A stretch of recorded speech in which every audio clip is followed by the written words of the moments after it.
Hat, sunglasses, Pepsi, notes, sources, thick skin, check. You already know. Let's go.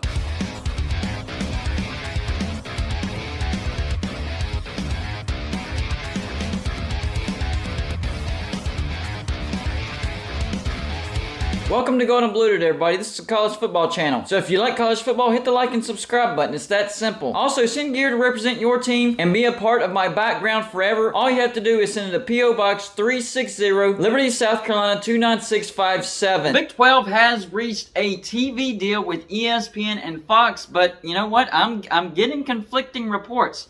A lot of conflicting reports.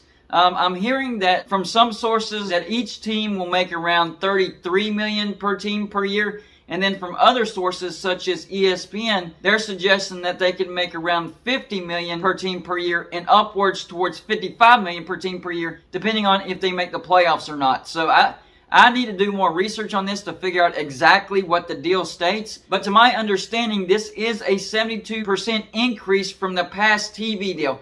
And a lot of people thought that the Big 12 was dead in the water whenever Oklahoma and Texas announced that they were going to the SEC.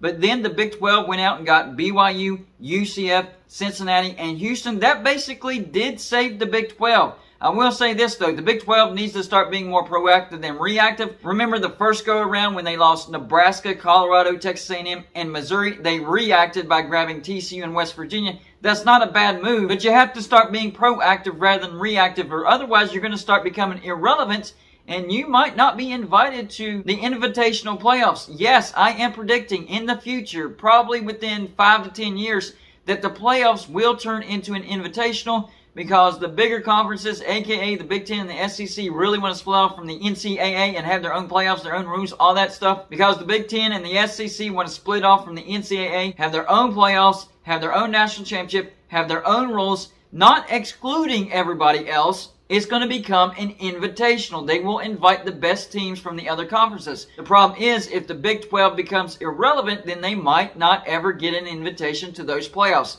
So the Big 12 needs to make sure that they're proactive, not reactive, and they stay relevant so that they can get the invitation to the future playoff invitational, because that's what it's going to be. I'm telling you right now, that's what it's going to be. And I've also talked about in past conference realignment about the ACC, that they need to start getting on the offensive, because all it takes is the majority of 8 teams to vote to dissolve and break the grant of rights, and bye-bye goes the ACC. Well, from what I'm hearing from multiple sources, there are 8 teams right now willing to vote to dissolve the ACC and disband the ACC, and they would have landing spots in the SEC, the Big Ten, and also the Big 12. Now, I don't know specifically who these universities are. As I find out some names, I will pass them along to you. I do know for a fact that Clemson, Florida State, North Carolina, and Virginia, Virginia Tech, Miami, all 6 of those are willing to vote to dissolve. Maybe Notre Dame's one of the other 2. I'm not sure. So the situation that the ACC's in is this. Notre Dame could either be the savior or the apocalypse of the ACC. They could either come in, join as a full-time football member, and increase the value of the ACC exponentially. They could renegotiate that TV deal and have it a great, great amount. And I would also bring in West Virginia with Notre Dame, but I've already talked about that enough. I'm focusing on Notre Dame. So they could be the savior of the ACC, but they also could be the apocalypse, because they could join the 6 or 7 teams already that want to vote to dissolve the ACC right now. And this is what happens when you play with fire. You're okay with Notre Dame just being a partial member, not a full-time football member, but still receiving a piece of the pie and giving them a vote. That's the biggest mistake that the ACC has given Notre Dame, giving them a vote. What if it comes down to this? Without Notre Dame, the ACC does not have the majority, but with Notre Dame, now those ACC teams could have the majority to vote to dissolve, break the grant of rights, and poof goes the ACC.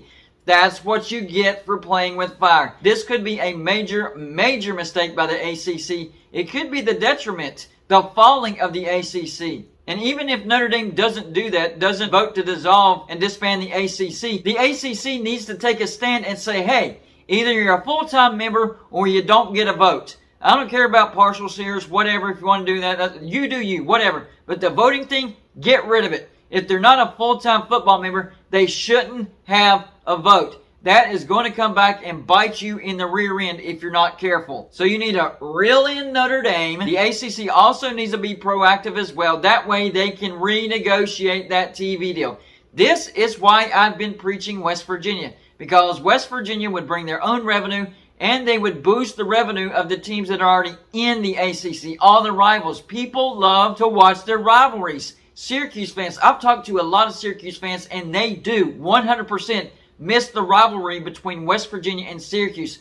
That is an underrated rivalry. Of course, we already know the Backyard Brawl, which was so big that even the Big 12 Commissioner Brett Yormark attended the Backyard Brawl this year.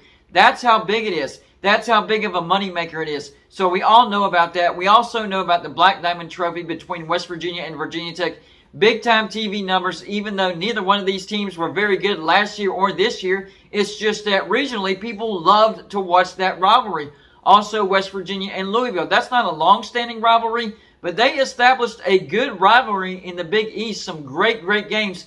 That rivalry needs to be brought back to life. And maybe you could actually squeeze some money out of Boston College, because Boston College has been a dud when it comes to revenue. Boston College also loves to play West Virginia, and you could be making some money off of Boston College because the viewership pays off a lot more per TV set than most regions. So you wouldn't have to boost the viewership by much to actually make a profit off of Boston College. And then there's Miami. I know that Miami fans love to play West Virginia as well. I've been talking to them. So West Virginia does bring revenue to the ACC. The Pac-12 is also on life support. They're trying to keep members from leaving. We've all heard about the Four Corners possibly leaving Arizona, Arizona State, Utah, Colorado, which Colorado makes no sense to me. I would substitute Washington State. That's another story which I've talked about. But the Pac-12 is on the defensive as well. Pac-12 needs to go out and get San Diego State, Fresno State, maybe Boise State, and one other team, maybe stretch out east of Memphis, although that would never happen because they don't meet the academics and all that other stuff. Same with Boise State, but it's going to be to their detriment. So it looks like the Big 12 is taking the step above the ACC and the Pac-12 as far as surviving as that third major conference. And if that happens, they can take some teams from the Pac-12 and the ACC if those teams do, in fact, vote to dissolve the ACC. Maybe that's why the Big 12 has waited to talk to the Four Corners and actually announce that they're joining. I am not convinced that the Four Corners has actually turned down the Big 12 like a lot of people have told me. That really doesn't make a lot of sense because the Big 12 is going to make more money than the Pac-12. So to me, it makes more sense that the Big 12 is waiting for moves from the ACC. Maybe they actually do know something, because I've heard it from many sources that the 8 votes needed to dissolve the ACC are there. Maybe the Big 12 knows that and they're waiting on that, and they want to expand eastward because, like I mentioned in one of my videos earlier, the population that watch college football, 80% of it is from the Midwest states to the east. So if you expand east, you're going to gain more viewership based on simple math. So the Big 12 might know something about those 8 teams voting to dissolve, and they're waiting to get those teams before they make a decision on the Four Corners. That's just my take on that. So the Big 12 gets a new TV deal by ESPN, Fox. Conflicting reports on what the actual revenue is. So I'm going to do more research. That way I can give you the actual numbers so we can see just how good this new TV deal for the Big 12 actually is. So y'all let me know in the comments section, based on what I told you today, do you think the Big 12 now has a leg up on the ACC and the Pac-12? And they are the ones that will survive and thrive with the SEC and the Big Ten? Or do you think it's either the ACC or the Pac-12 that survives and thrives? That's all I got for you for this show. Like and subscribe if you haven't already, and I'll see you on my next show.